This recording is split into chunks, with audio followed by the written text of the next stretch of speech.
हे दोस्तों, आज मैं आपको बताऊंगा एक की रीजन क्यों कुछ ही लोग बहुत अमीर बन पाते हैं और क्यों ज्यादातर लोग गरीब या फिर मिडिल क्लास रह जाते हैं। रॉबर्ट नाम का एक लड़का था जिसके दो बाप थे। अब आप कुछ गलत मत समझिए, पहला उसका खुद का था पर दूसरा उसके दोस्त का बाप था जिसे वो अपना मुंह बोला बाप मानता था। पहले वाले ने पीएचडी की थी पर दूसरे ने कभी 8th भी पास नहीं की थी। दोनों बहुत ही स्मार्ट और हार्डवर्किंग थे पर दोनों की सोच बहुत ही अलग थी और दोनों रॉबर्ट को अलग अलग बातें सिखाते थे। पहला बाप बोलता था कि पैसा सारे फसाद की जड़ है, पर दूसरा बोलता था कि पैसा ना होना सारे फसाद की जड़ है। पहला रॉबर्ट को हमेशा महंगी चीजों के बारे में सोचने से मना करता था और कहता था कि वो हमारी हैसियत के बाहर है। दूसरा उसे कहता था कि वो सोचे और अलग अलग रास्ते ढूंढे जिससे वो सारी महंगी चीजें खरीद सके। ये करने से उसका दिमाग तेज होगा और नए आइडियाज भी मिलेंगे। पहला उसे कहता खूब मेहनत कर, अच्छे से पढ़ लिख ताकि तुझे बड़ी कंपनी में नौकरी लगे और तू बड़ा इंसान बन पाए। दूसरा कहता था तू खूब पढ़ मेहनत कर पर खुद की कंपनी खोल ताकि तू खूब सारी नौकरियां लोगों को दे पाए। रॉबर्ट के पास एक एडवांटेज था, उसने अपने दोनों बापों को अपनी अलग अलग सोच के साथ बढ़ते और उनकी तरक्की देखी। उसने अपना दिमाग लगाया और अपने दूसरे बाप की बातें मानी और फॉलो की, जो कि बाद में मायामी फ्लोरिडा का सबसे अमीर इंसान बना और उसकी सिखाई बातों से उसने खुद करोड़ों कमाए, जबकि उसका पहला बाप जिंदगी भर गरीब रह गया। सबसे इंपॉर्टेंट बातों में से एक बात जो रॉबर्ट ने अपने अमीर बाप से सीखी वो थी फाइनेंशियल लिटरेसी, जिसका मतलब है एसेट्स और लायबिलिटीज के बीच का डिफरेंस जानना। अब आप गौर से सुनिए, ये नॉर्मल कॉमर्स में सिखाए गए मीनिंग से थोड़ा अलग है। रॉबर्ट ने काफी इजी शब्दों में उसका मीनिंग बताया है, जो कि कुछ ऐसा है। एसेट्स कोई भी वो चीज होती है जो आपको पैसे बना के दे या फिर आपके जेब में पैसे डाले, और लायबिलिटीज वो चीजें होती है जो आपके जेब से पैसे ले ले या आपके पैसे खत्म करे।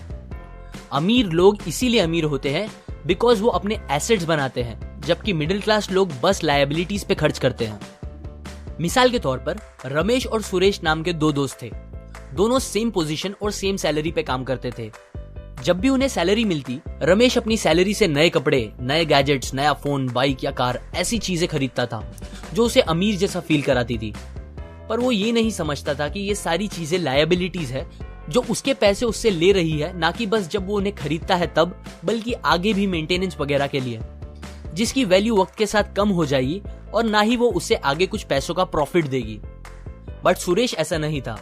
वो ये सारी चीजें नहीं खरीदता था जब तक कि उसके लिए बहुत जरूरी ना हो वो चीज खरीदना। वो पैसे जमा करता था और एसेट्स पे खर्च करता था, जैसे कि स्टॉक्स, बॉन्ड्स, रियल एस्टेट, अपनी खुद की स्किल्स बढ़ाने के लिए या कुछ सीखने के लिए जो उसे आगे और पैसे बना के दे। 2 साल बाद सुरेश करोड़पति बन गया, जबकि रमेश वैसे का वैसा अपनी कम सैलरी को कोसता रह गया और कहता था कम सैलरी उसके मिडिल क्लास होने का रीजन है।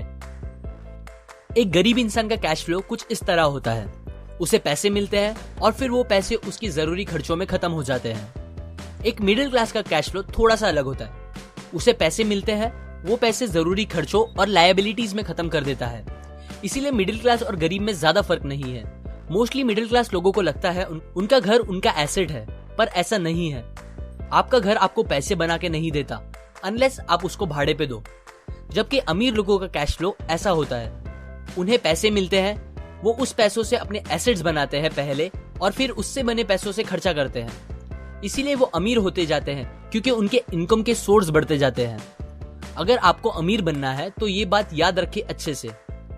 इस बात से फर्क नहीं पड़ता कि आप कितना कमा रहे हैं, बल्कि आप उन पैसों को कैसे और कहां खर्च कर रहे हैं, ये इंपॉर्टेंट है। आपको कंज्यूमर की सोच से बाहर आकर इन्वेस्टर की सोच अपनानी पड़ेगी। लोग कंप्लेन करते हैं उनकी खराब कंडीशन का रीजन उनकी कम सैलरी है और सैलरी बढ़ेगी तो वो आराम से रहेंगे, पर प्रॉब्लम ये है कि इनकम बढ़ने के बाद लोगों के खर्चे ज्यादा बढ़ जाते हैं, क्योंकि ज्यादा पैसे ज्यादा अच्छी चीजें खरीदने पे मजबूर करता है, जैसे कि एक बेहतर फोन, कार, घर, जो कि सब फिर से बस लायबिलिटीज है जो आपको कभी अमीर बनने नहीं देगी। ये बातें मैंने रॉबर्ट कियोसाकी की book rich dad poor dad से पढ़ी है, जो वो पहली बुक थी जिसने मेरी सोच चेंज की और बेहतर बनाई।